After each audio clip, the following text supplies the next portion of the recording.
माँ ममता की प्रतिमूर्ति होती है। माँ के लिए क्या कहें और क्या लिखें दोस्तों। माँ के लिए जितना भी कहा जाए, जितना भी लिखा जाए, सब थोड़ा है। माँ अपने बच्चों के लिए ईश्वर की प्रतिमूर्ति के समान ही होती है, क्योंकि हर जगह ईश्वर मौजूद नहीं रह सकता। हमें चलना, बोलना और समाज में रहने लायक माँ ही तो बनाती है। कहते हैं कि बच्चों की पहली पाठशाला उसका परिवार होता है और उसकी पहली शिक्षिका उसकी माँ होती है। माँ का रोल हमारे जीवन में बहुत बड़ा होता है।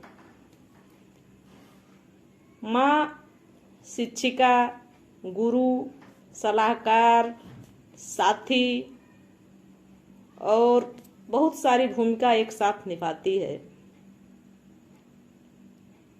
सच, माँ जैसा कोई और नहीं हो सकता।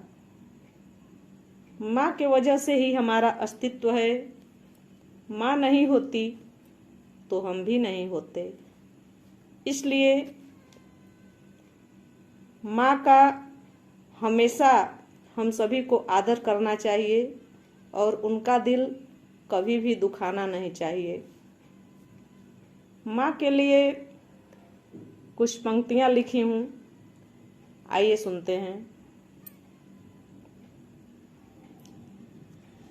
सब तीरथ बसेरा माँ तुहरे चरनिया में, सब तीरथ बसेरा माँ तुहरे चरनिया में, धरती पे तू ही भगवान हो मायरिया, धरती पे तू ही भगवान हो मायरिया।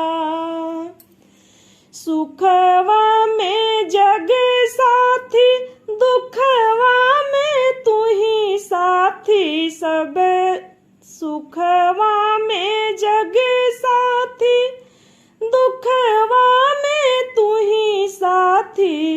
ममता कहऊ भंडारे हो मायरिया, ममता कहऊ भंडारे हो मायरिया।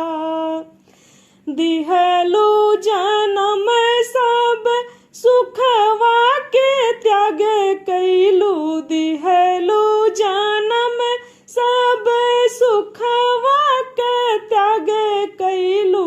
हमारा में बसे तोरे परान हो मायरिया, हमारा में बसे तोरे परान हो मायरिया। धरती पे तू ही भगवान हो मायरिया, धरती पे तू ही भगवान हो मायरिया। हमारे खुशी में खुशी, दुखवा में दुखी भइलू, हमारे खुशी में खुशी, दुखवा में दुखी भइलू। पल पल रखलू ध्यान हो मायरिया, पल पल रखलू ध्यान हो मायरिया। झूरे पे सूता के हम गिल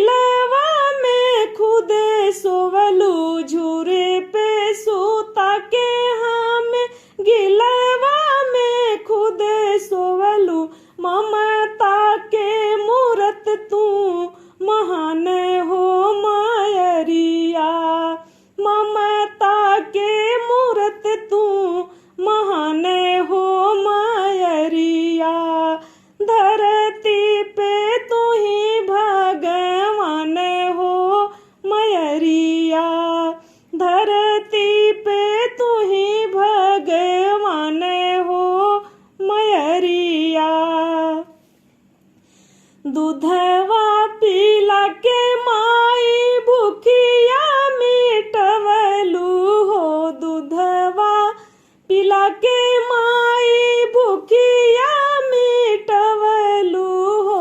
हमरा के देलू जीवन दान हो मायरिया।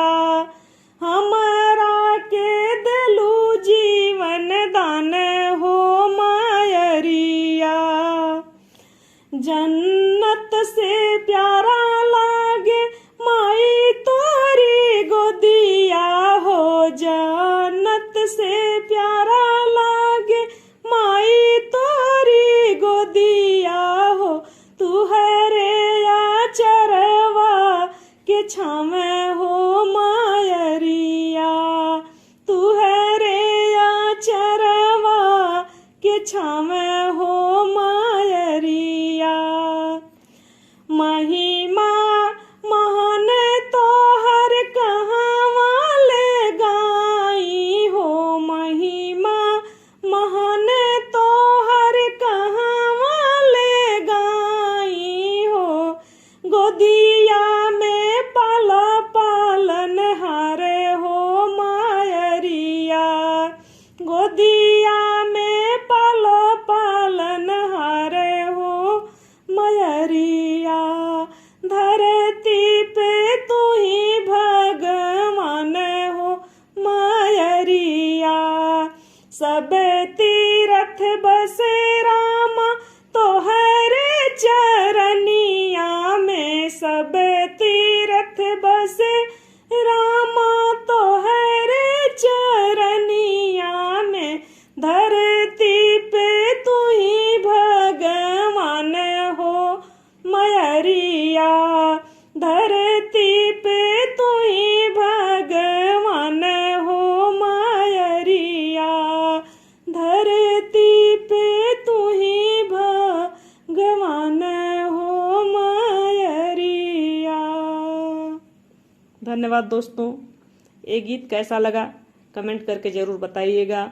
अगर गीत अच्छा लगे तो मेरे गीत को लाइक कीजिएगा, शेयर कीजिएगा और प्लीज़ मेरे चैनल को सब्सक्राइब जरूर कीजिएगा। दोस्तों, माँ के लिए एक डे स्पेशल नहीं होना चाहिए, माँ के लिए स्पेशल चाहिए। तो